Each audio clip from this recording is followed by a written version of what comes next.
Hello, everybody. This is Matthew Brand, and thank you from the bottom of my heart for tuning in. Today, on the first episode, and this is, I'm not misspeaking, I did make the first episode today. I'm just wearing a different shirt because I got cold. Everything's freezing outside.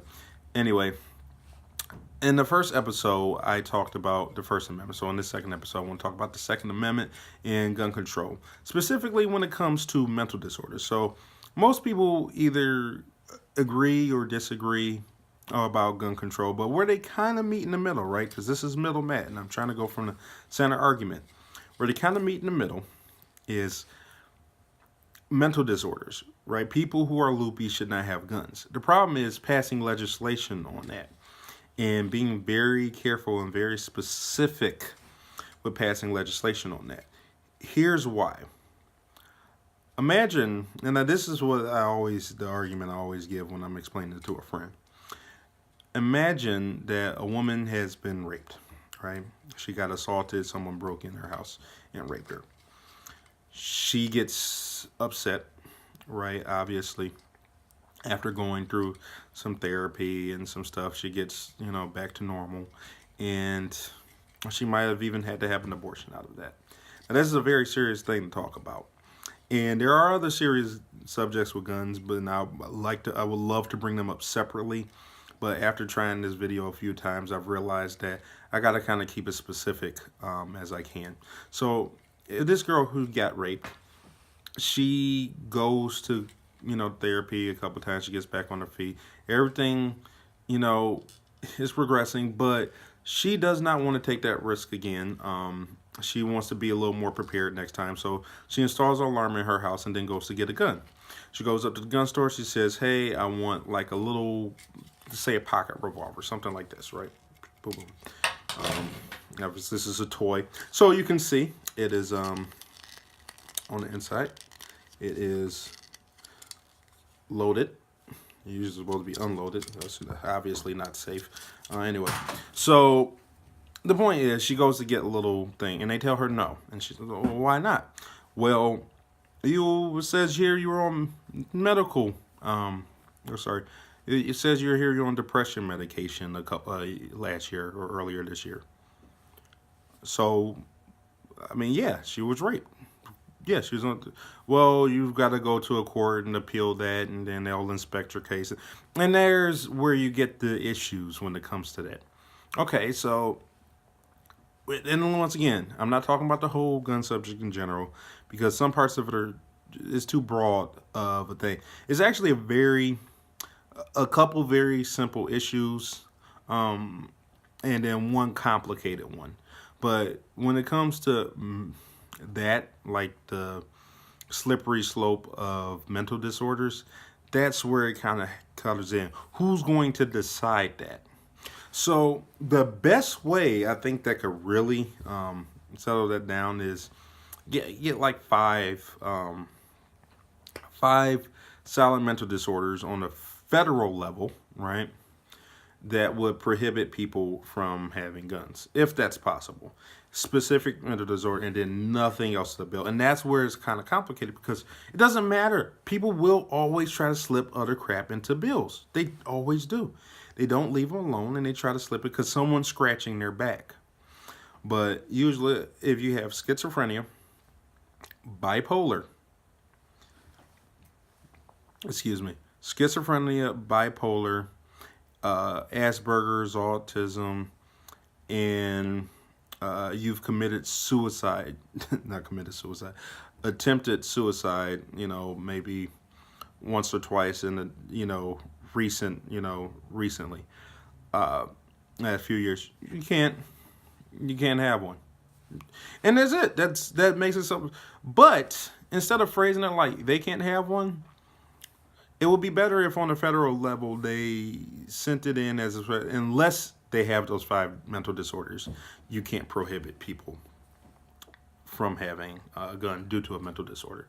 It has to be some other viable excuse to prohibit somebody from having a gun, because when you put it that way, that makes it a lot safer, because everybody agrees that people with severe mental disorders should not have guns, right? I mean, those are pretty severe. Those are the ones where you can snap, right? You get flustered, you snap easily, and you overreact because of a mental disorder. It's not your fault, but at the same time, people should not be allowed around guns. Does that mean they shouldn't be able to use one to defend their life? No. If one's sitting around, no. But at the same time, or use one supervised under matter and let it be the liability of the person who let them use it. Fine. But you should, absolutely should, be able to prohibit those people. And people on the right will go, no, no, you shouldn't be able to do that. But they're only saying that because they know what little things get slipped in. So let's be fair. Oh well, and no gun should have, and then they'll slip in with that. Well, no gun should have a mental, or I'm sorry, a large magazine capacity. Oh, no gun should be semi-automatic. No gun should be blah blah blah. And then it gets silly. And why? Who are you really helping? And once again, this is because there's so many crazy people or so crowded. Usually in these areas where they have laws like that, and it's an entirely different subject that I'm not going to touch on. But if you'd like to hear more about it, feel free to comment below. I'll try to discuss with whoever I can, as long as you're not, like, if you actually have a question or opinion. If you're just, hurling insults, I'm not going to do it. But if you do have a question, feel free to comment. If you agree with what I said, if not, let me know. But it's hard to just sit there and say guns don't hurt people, because it's not true. But they protect much more than they hurt. But it's sad, when you see like a 3-year-old not far from me, who got shot a couple weeks ago, caught in the crossfire, and just act like nothing happened. But that's what happens when bad guys have guns. I don't even think that guy didn't have a gun legally. The laws don't apply. This is a couple things people don't understand. One, laws don't apply to people who are doing it criminally. It doesn't matter. They're not going to say, oh man, I was going to shoot up that restaurant, but hey, it said no guns on the outside. Darn, it thwarted me again. That doesn't happen. So the alternative goes to, okay, we'll get rid of all guns. But guns are a very simple tool. You just 2 pipes, and boom, you got a gun. And if somebody's a little more crafty at it, okay, more guns. Okay, well, make the punishments more severe if somebody's get rid of all guns and make the punishments more severe. And what you get is a lot of violent crime that isn't a gun. You get rape, domestic violence, all kinds of, just all kinds of crap. Personal feuding goes on a lot of A lot of the killings I ever seen around me was usually over a personal feud that escalated, and there was no gun required. A lot of the rapes I know of, and I know a lot of them, no guns required. So people don't really think about that when they think of guns or protecting people. They think, oh well, if there's no guns, then you don't need a gun to protect yourself. Gun isn't the only type of tool used to harm people. It's just not. But it is the most efficient tool used to protect people. And that's what makes it complicated, because even though it's the most efficient tool to protect people, it doesn't mean that people don't get caught in the crossfire. So I think by encouraging information about guns, so that's that other second simple solution, encouraging information about guns and gun safety, and helping people like that, because right now we're not really allowed to talk about guns. There's not a lot of platforms that allow people to talk about guns, let's be honest.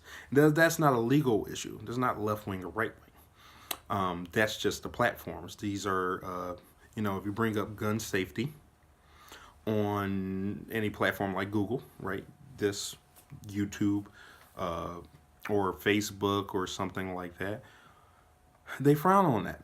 These big corporations frown on that, because let's face it, they're trying to take over the world, and they are the big government that who knows, we might be revolting against them one day. They have their hands so deep into everything that, it is what it is. But hey, once again, Thank you for watching. I appreciate it from the bottom of my heart. Let me know what you think. I'm not here to antagonize people, but I am trying to give like both perspectives on the, a little more hot issues, because I feel like people like to yell over each other when they interview and when they talk to each other.